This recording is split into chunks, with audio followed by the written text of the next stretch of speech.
এবার বড় দুঃসংবাদ পেল কার্যক্রম নিষিদ্ধ ক্ষমতাচ্যুত দল আওয়ামী লীগ। এবারে দেশের রাজনীতিতে ফেরার রাস্তা অনেকটাই বন্ধ হয়ে যাচ্ছে আওয়ামী শীর্ষ নেতাদের জন্য। আওয়ামী লীগের সেই দুঃসংবাদের খবরে জানাচ্ছেন সহকর্মী আরিফ হাসান। বাংলাদেশের রাজনীতির সবচেয়ে প্রাচীন দল আওয়ামী লীগ। মুক্তিযুদ্ধে নেতৃত্ব দেওয়ায় দলটির বিভিন্ন কর্মকাণ্ড স্বাধীনতা পরবর্তী বিভিন্ন সময়ে প্রশ্নবিদ্ধ হয়। সেসব কর্মকাণ্ডের জেরেই ১৯৭৫ সালে সপরিবারে হত্যার শিকার হন শেখ মুজিবুর রহমান। এরপর দীর্ঘ সময় পর আবারও দেশের রাজনীতিতে ফেরে আওয়ামী লীগ। নেতৃত্বে আসেন শেখ হাসিনা। ১৯৯৬ থেকে ২০২৪ পর্যন্ত শেখ হাসিনার নেতৃত্বে ৫ বার ক্ষমতায় আসে আওয়ামী লীগ। ৫ বার প্রধানমন্ত্রী হন শেখ হাসিনা। যদিও সর্বশেষ ২০২৪ সালে নির্বাচিত হওয়ার পর ক্ষমতা খুব বেশি দিন টেকসই হয়নি আওয়ামী লীগের। দলটি সর্বশেষ টানা ৪ বার ক্ষমতায় আসে এবং দলটির বিভিন্ন কর্মকাণ্ড আলোচনার জন্ম দেয়। বিচারিক হত্যাকাণ্ড, গুম, খুন, নির্যাতন ও রাতের ভোট কিংবা আমিডামি ভোট সহ বিভিন্ন ইস্যুতে ক্ষোভ বাড়তে থাকে জনগণের। সেই ক্ষোভ বিস্ফোরিত হয় ২৪-এর গণঅভ্যুত্থানের মাধ্যমে।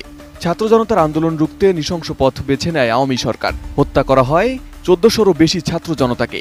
অবশেষে নানা বাধা ও বন্দুকের গুলি উপেক্ষা করে ৫ আগস্ট রাস্তায় নামে ছাত্র জনতার ঢল। তীব্র আন্দোলনে টিকতে না পেরে ভারতে পালিয়ে যায় শেখ হাসিনা। নেতাকর্মীদের অনেকে গ্রেপ্তার হলেও শীর্ষ অনেকে দেশ ছেড়ে পালিয়ে যান।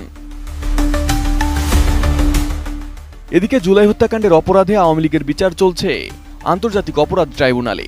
এর আগে আওয়ামী লীগের কার্যক্রম নিষিদ্ধ করে আদালত। জন্য বড় দুঃসংবাদ হল, ট্রাইব্যুনালে অভিযুক্ত কোনো নেতাই দেশের কোনো নির্বাচনে অংশ নিতে পারবেন না। মঙ্গলবার চিফ প্রসিকিউটর তাজুল ইসলাম জানান, আন্তর্জাতিক অপরাধ ট্রাইব্যুনালে অ্যাক্ট ১৯৭৩ সংশোধনীর অংশ হিসেবে এই সিদ্ধান্ত নেওয়া হয়। তাজুল ইসলাম জানান, কোনো ব্যক্তির বিরুদ্ধে আনুষ্ঠানিক অভিযোগ ট্রাইব্যুনালে দাখিল করা হলে তারা দেশের কোনো নির্বাচনে অংশ নিতে পারবেন না। যে আন্তর্জাতিক অপরাধ ট্রাইব্যুনাল আইন, ইন্টারন্যাশনাল ক্রাইমস ট্রাইব্যুনালস অ্যাক্ট 1973 আরেকটি সংশোধন হয়েছে।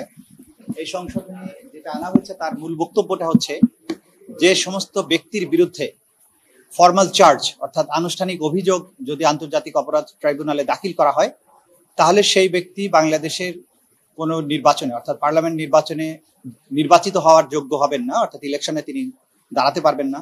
কোনো মেয়র বা লোকাল গভর্নমেন্ট ইনস্টিটিউশন যেগুলো আছে সেগুলোর মেয়র, চেয়ারম্যান ইত্যাদি এগুলো হতে পারবেন না, এবং কোনো সরকারি অফিস, পাবলিক অফিসে তিনি নিয়োগ পেতে পারবেন না। এই সংশোধনীটা করা হয়েছে এবং এটা একটা নতুন সংযোজন। অর্থাৎ এই সিদ্ধান্তের মাধ্যমে আওয়ামী লীগের শীর্ষ নেতাদের কেউই কোনো নির্বাচনে অংশ নিতে পারবেন না, কারণ দলটির অধিকাংশ শীর্ষ নেতাই মানবতা বিরোধী অপরাধ